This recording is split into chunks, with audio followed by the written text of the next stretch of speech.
Hello दोस्तों, आप सभी का स्वागत है लर्न इंडिया 97 में। आज हम डिस्कस करने वाले हैं जीन पियाजे का संज्ञानात्मक विकास का सिद्धांत, जो कि किसी भी टीचिंग एग्जाम की तैयारी कर रहे हो आप जानते हो कि इससे क्वेश्चन ना आए ऐसा कोई टीचिंग एग्जाम हो ही नहीं सकता। कम से कम अगर आएगा तो एक क्वेश्चन पूछ ले। वैसे ज़्यादातर 3-4 क्वेश्चन आते हैं इससे, लेकिन कम से कम आप मान लो तो एक क्वेश्चन आएगा, पर आएगा ज़रूर। आप जानते ही जाना पहचाना नाम है। चलिए जल्दी से जान लेते हैं क्या है, कौन सा है इनका विकास का सिद्धांत और क्या है इम्पोर्टेंट सी बात इसमें जो हर एग्जाम में पूछा जाता है। तो सबसे पहले हम पियाजे साहब के बारे में जानेंगे। जीन पियाजे स्विट्जरलैंड के मनोवैज्ञानिक थे। इन्होंने अपने स्वयं के बच्चों को अपनी खोज का विषय बनाया। मतलब जैसे जैसे उनकी आयु बढ़ती जा रही थी, ये उनका अध्ययन करते जा रहे थे, देखते जा रहे थे और उसी को मतलब अपने सिद्धांत में लिखते जा रहे थे कि हाँ ऐसे ऐसे चेंज होते हैं। तो इसकी मतलब आलोचना भी हुई, लोगों ने गलत कहा इनको, लेकिन फिर भी ये बहुत इंपॉर्टेंट सिद्धांत है। जीन पियाजे का सिद्धांत, जिसको कहते हैं संज्ञानात्मक मानसिक विकास का सिद्धांत या ज्ञानात्मक विकास का सिद्धांत या अवस्थाओं का सिद्धांत, क्योंकि इसकी 4 अवस्थाएं हैं। और कॉग्निटिव डेवलपमेंट तो कहते ही हैं, जिसको आप हमेशा कॉग्निटिव डेवलपमेंट से ही याद रखोगे तो बेहतर होगा, क्योंकि इसके नाम बदलते रहते हैं। आप हिंदी में कौन कौन से नाम आप याद रखोगे। तो चलिए सबसे पहले समझ लेते हैं कि संज्ञान का अर्थ क्या होता है। संज्ञान का अर्थ होता है किसी भी चीज़ को पूरी गहराई से समझना, मतलब अपनी समझ में उतार लेना संज्ञान होता है। कहते नहीं इसको आप अपने संज्ञान में ले लो, इस कार्य को जल्दी करवाना है, ये कार्य आप अपने संज्ञान में ले लो, ऐसा कहते हैं। तो संज्ञान यानी अपनी समझ में ले लो, उसको अपने माइंड में बैठा लो अच्छी तरीके से। संज्ञानात्मक का अर्थ होता है बच्चों में समझने सीखने के तरीके, और इसके अवधान में, ध्यान है यहाँ पर, अवधान में चिंतन, भाषा, स्मृति, तर्क आदि शामिल है। मतलब वो मानसिक क्रियाएं शामिल हैं संज्ञानात्मक में। संज्ञानात्मक का अर्थ होता है कि बच्चों में सीखने के, समझने के जो तरीके हैं। संज्ञान का अर्थ होता है कि किसी भी चीज़ को समझना, और संज्ञानात्मक का अर्थ होता है समझने के तरीके। इतनी सी बात है। अब इसकी एक फेमस डिफिनेशन है जो आप हमेशा याद रख सकते हो। पियाजे के अनुसार बच्चे नन्हे वैज्ञानिक हैं, शोधकर्ता हैं और संसार के बारे में अपने सिद्धांतों का सृजन करते हैं। मतलब जो बच्चे हैं वो वैज्ञानिक हैं, शोधकर्ता हैं, पियाजे का ऐसा मानना है। और ऐसे ही क्वेश्चन कई बार आया हुआ है कि पियाजे बच्चों को किस रूप में देख रहे हैं, तो नन्हे वैज्ञानिक के रूप में देख रहे हैं। अब जो अवधारणा है, कॉन्सेप्ट आप कॉग्निटिव डेवलपमेंट, उसको देख लेते हैं अवधारणा क्या है इसकी, क्योंकि किसी भी चीज़ को पढ़ने से पहले उसके कॉन्सेप्ट को समझना बहुत ज़रूरी है। आप भी समझ गए होंगे अब तक। तो सबसे पहले है अनुकूलन। वातावरण के साथ स्वयं को ढालना क्या कहलाता है? अनुकूलन कहलाता है। यानी जैसे आप किसी और स्टेट, यानी आप बिहार के हो, मान लीजिए, यही मान लीजिए कि आप बिहार के हो या मैं बिहार की हूँ, ठीक है। मैं पढ़ने के लिए गई हूँ दिल्ली, तो अब मैं क्या वहाँ पर अपनी लैंग्वेज इस्तेमाल कर सकती हूँ सब लोगों के बीच में? वो तो गलत हो जाएगा ना। तो मुझे वातावरण के अनुसार अपनी वहाँ की जो भाषा होगी वैसे बातचीत करना पड़ेगा। तो इसको कहते हैं स्वयं को ढालना, यानी अनुकूलन। मैं वातावरण के साथ क्या कर रही हूँ? अपने आप को ढाल रही हूँ। इसमें 2 प्रक्रियाएं होती हैं। पहला आत्मसातीकरण और दूसरा होता है समायोजन। आत्मसातीकरण होता है पूर्व ज्ञान के साथ नए ज्ञान को जोड़ना। जैसे कोई बालक है, उसको पता है कि जो 4 टांगे होती हैं और भौं भौं करता है ना, वो कालू, वो कुत्ता है, उसको सब लोग कुत्ता बोलते हैं। अब उसने बाद में मार्केट की तरफ गया किसी दिन अपने डैडी के साथ, तो उसने दूसरा कुत्ता देख लिया, वो वाइट कलर का था या किसी भी कलर का था। तो उसने कहा इसकी भी 4 टांगे हैं, ये भी भौं भौं कर रहा है, तो यानी ये भी कुत्ता ही है, बस इसका कलर दूसरा है, ये भी कुत्ता है। अब समायोजन क्या होता है? पुराने ज्ञान में यानी स्कीमा में थोड़ा सा परिवर्तन करना। अब जब तीसरी बार ना वो खेत में गया अपने बाबा जी के साथ, मतलब मान लीजिए आप किसी के साथ भी गया, थोड़ा खेत घूमने गया, वहाँ उसने एक बकरी देखी। अब उसकी भी 4 टांगे हैं, पर वो मैं बोल रही है। तो इससे वो परिवर्तन करता है कि जितने भी जानवर हैं ना, उनकी जो 4 टांगे हैं, तो इसका मतलब ज़रूरी नहीं कि वो सभी डॉगी ही है, वो अलग भी हो सकते हैं। तो ये हो गया उसका समायोजन। अब जो दूसरा है संतुलन या साम्य धारण। इस प्रक्रिया में बालक आत्मसातीकरण और समायोजन के बीच में संतुलन करता है। जैसे अब वो बालक ये ना मान ले कि हाँ जितने भी 4 टांगे वाले हैं सभी डॉगी ही हैं, या फिर जितने भी 4 टांगे वाले हैं वो सारे डॉगी नहीं हैं। मतलब दोनों के बीच में एक संतुलन, बैलेंस होना चाहिए, तभी तो ज्ञान स्थायी होगा हमेशा के लिए।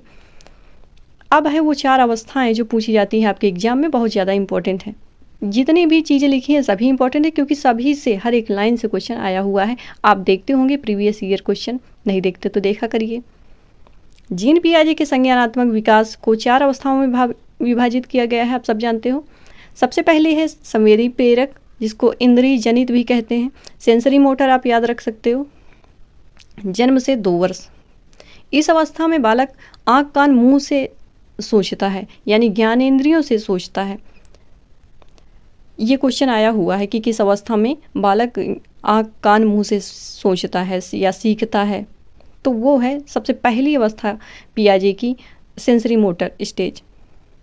इसमें वस्तु स्थायित्व के गुण आ जाते हैं। जैसे उसका कोई खिलौना है, आप छुपा दोगे तो वो ढूंढ लेगा कि हाँ ये वाला खिलौना मेरा है, थोड़ा थोड़ा पहचानने लगता है अपने वस्तुओं को। बालक जैसे कि मम्मी नानी सब लोग रहती हैं तो मम्मी छिप जाती है तो वो ढूंढ लेगा ना कि ये वाली मेरी मम्मी है, ये वाली चीज़। बालक की बुद्धि उसके कार्यों द्वारा व्यक्त होती है। जैसे उसको भूख लगी है तो वो रोएगा, उसको किसी को बुलाना है, नहीं मम्मा के पास ही जाना है तो हाथ ऐसे पटक पटक के रोएगा, नहीं उधर ही जाना है, उधर ही जाना है। तो वो कार्य कर रहा है ना, दिखा रहा है, उसकी जो बुद्धि है सब कुछ है वो करेगा, हाथ पैर पटकेगा तभी समझ में आती है। इसके बाद जो दूसरी स्टेज है पूर्व संक्रियात्मक, यानी प्री ऑपरेशनल, 2 से 7 वर्ष। यह अनुकरण, स्मृति और मानसिक निरूपण से संबंधित है। भाषा विकास शुरू हो जाता है, सूचनाओं का संग्रह करने लगता है और पहचान और विभेद करने लगता है। इतनी चीज़ें आ गई। अन्य विशेषताएं भी हैं इसकी, अगर उसको आप याद रखोगे तो कभी कन्फ्यूजन नहीं होगी, क्योंकि इसमें और एक मूर्त संक्रियात्मक है, उन दोनों में थोड़ी सी कन्फ्यूजन हो जाती है। तो इसकी अन्य विशेषताएं हैं जो आप ध्यान रख सकते हो। पहली है जीववाद। इसमें जीववाद जो होता है, मतलब निर्जीव और सजीव के बीच में अंतर नहीं कर पाता बालक। जैसे वो जा रहा है, किसी चीज़ से टकरा गया, उसको चोट लग गई तो अब उसको मारने लग जाता है डंडा, ऊपर से क्या नाम है, मम्मा से, मम्मा तुम भी मारो, इसने मुझे मारा। उसको ये पता नहीं कि चोट लग गई है, उसमें वो कोई सजीव तो है नहीं कि हाँ उसको चोट लगेगी तुम्हारे मारने से, बल्कि उल्टा तुम्हारे हाथ में चोट लगेगी, लेकिन उसको ये नहीं पता। यानी सजीव और निर्जीव के बीच में वो विभेद नहीं कर सकता। अहम केंद्रित, मतलब वो हर एक चीज़ को खुद से रिलेट करके सोचता है कि जो भी है वो, मतलब वो हर एक चीज़ के लिए वो अपने आप को समझता है। जितनी भी चीज़ें घर में आई हैं, कुछ भी है, तो सबसे पहले कि वही दौड़ेगा। अब इसके बाद है अपलटावी का गुण। अपलटावी का मतलब जैसे कि 2 गिलास में पानी रखा है, एक की मतलब लंबाई ज़्यादा है, एक की चौड़ाई ज़्यादा है, पानी बराबर है दोनों में, तो वो नहीं समझ पाता कि यहाँ पानी बराबर है, वो जो बड़ा वाला गिलास है उसी को लेगा। या फिर आप ऐसे कह दो कि हाँ 2 + 3 = 5 होगा। अब उससे क्या नाम है पूछ लो कि 3 + 2 = कितना होगा, तो वो नहीं बता पाएगा। ये गुण नहीं रहता। अदूर भार और मात्रा और जो मुद्रा संप्रत्यय होता है ना, मुद्राओं में भी अंतर नहीं आता 2 से 7 वर्ष के बालकों को। मतलब अगर सिक्के दे दोगे ना तो वो सिक्के सोचेंगे कि हाँ ये ज़्यादा है, क्योंकि ये ढेर सारे हैं। नोट अगर एक दे दोगे 200 की भी, तो उसको लगेगा कि ये कम है। और दूरी का अंतर नहीं समझ पाते हैं कि हाँ जैसे मैं स्कूल जा रहा हूँ तो जाते समय जितनी दूरी थी वापस आने में भी उतनी ही दूरी है। भार में भी अंतर, उसको मात्रा में अंतर समझ में नहीं आता इस अवस्था में। इसके बाद है मूर्त संक्रियात्मक, 7 से 11 वर्ष। इसमें वस्तुओं को अब पहचाने तो उसने जो सबसे पहली अवस्था थी ना सेंसरी मोटर, उसमें पहचानने लगे, फिर विभेद करने लगा दूसरी अवस्था में, यानी 2 से 7। अब इसके बाद यहाँ पर वो वर्गीकरण भी करने लगता है, यही इसकी इम्पोर्टेंस है। मूर्त जो वस्तुएं होती हैं उन पर चिंतन करने लगता है, अमूर्त पर नहीं। मूर्त संक्रियात्मक इसका नाम भी है। मूर्त यानी जो उसके सामने है उसके बारे में वो सोच के समझ के बता सकता है आपको। जैसे जो भी उसके सामने वस्तु रहेगी, कहेगी इसके बारे में बताओ ये क्या है, कैसे बने हैं, तो वो क्वेश्चन करने की आदत तो बालकों की होती ही है। वो करेंगे, खुद से बताएंगे, सोचेंगे अच्छा ये ऐसे होता है वैसे होता है। लेकिन जो चीज़ उपलब्ध नहीं है सामने, अमूर्त का मतलब होता है जो वहाँ पर सामने नहीं है, जिसको हम टच नहीं कर सकते हैं, अमूर्त है वो, तो उस पर वो विचार नहीं कर सकता। सिर्फ मूर्त को, जिसको देखेगा उस पर वो विचार कर सकता है। और लंबाई, भार, मात्रा के बारे में अब समझ विकसित हो जाती है। 7 से 11 वर्ष का है क्योंकि अब बालक। भाषा का पूर्ण विकास हो जाता है। बालक अब पूर्ण से अंश के संबंध में तर्क कर सकता है। छोटा बड़ा वो समझ आ जाता है उसको। कि इसका उसका छोटा भाग ये है, इसका बड़ा भाग ये है, समझ जाता है, पर्यावरण के साथ अनुकूलन भी करने लग जाता है। ये वाला क्वेश्चन आया हुआ भी है। पियाजे के अनुसार हमारे विचार और तर्क अनुकूलन के भाग हैं, कि हम कैसे विचार हैं हमारे, कैसे तर्क कर सकते हैं, वैसे हम अनुकूलन कर सकते हैं सिंपली। जो चौथी अवस्था है औपचारिक अमूर्त संक्रियात्मक की अवस्था है, जो 11+ यानी 11 वर्ष से आगे, 11 से 15 वर्ष आप मान सकते हो। अमूर्त चिंतन इसकी मुख्य विशेषता है कि अब बच्चा जो है, जो चीज़ें उसके सामने उपलब्ध नहीं हैं उनके बारे में भी चिंतन कर सकता है, अपनी समझ विकसित कर सकता है। मतलब एक समझ आ चुकी है उसके अंदर। भाषा संप्रेषण संबंधी भाषा की योग्यता जो है उसका पूर्ण विकास तो इससे पहले यानी 7 से 11 वर्ष में ही हो चुका है, मूर्त अवस्था में भी। लेकिन अमूर्त में अब वो और अधिक एकदम मजबूत आ चुकी है, अपनी चरम सीमा पर आ चुकी है, अपनी सबसे ऊंचाइयों पर आ चुकी है, कि जितनी भाषा का विकास होना था ना इस स्टेज में, यानी 11 से 15 या 11 से इसका 16 भी लिखा रहता है कहीं के, यहाँ तक जो भाषा संप्रेषण संबंधी जो योग्यता है ना वो विकसित हो जाती है कंप्लीटली। अब है संक्रियाओं को जोड़कर उच्च स्तर की संक्रिया का वो निर्माण कर लेता है। अमूर्त चिंतन के द्वारा समस्या का समाधान कर सकता है। मतलब आप सोच सकता है कि ऐसे जो चीज़ें उसके सामने नहीं उनके बारे में भी चिंतन कर सकता है, यही इसकी मुख्य विशेषता है। और निर्णय लेने की जो क्षमता है वो भी विकसित हो जाती है।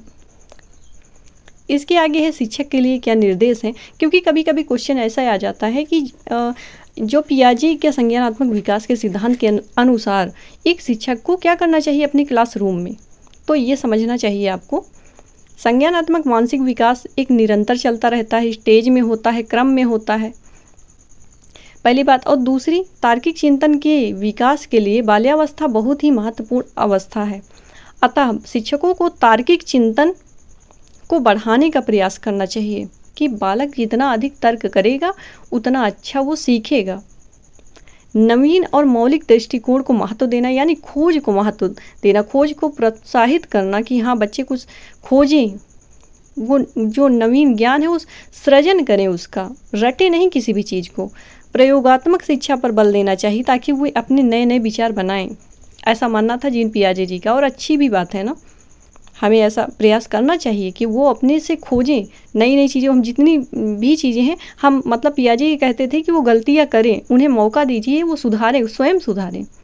ऐसा नहीं कि आपने तुरंत बता दिया, नहीं, आप कहिए कि आप प्रयास करो, थोड़ा सा आप पॉइंट हिंट दे दो कि हाँ ऐसे करो, लेकिन वो दिमाग खुद का इस्तेमाल करे, तभी बेहतर होता है।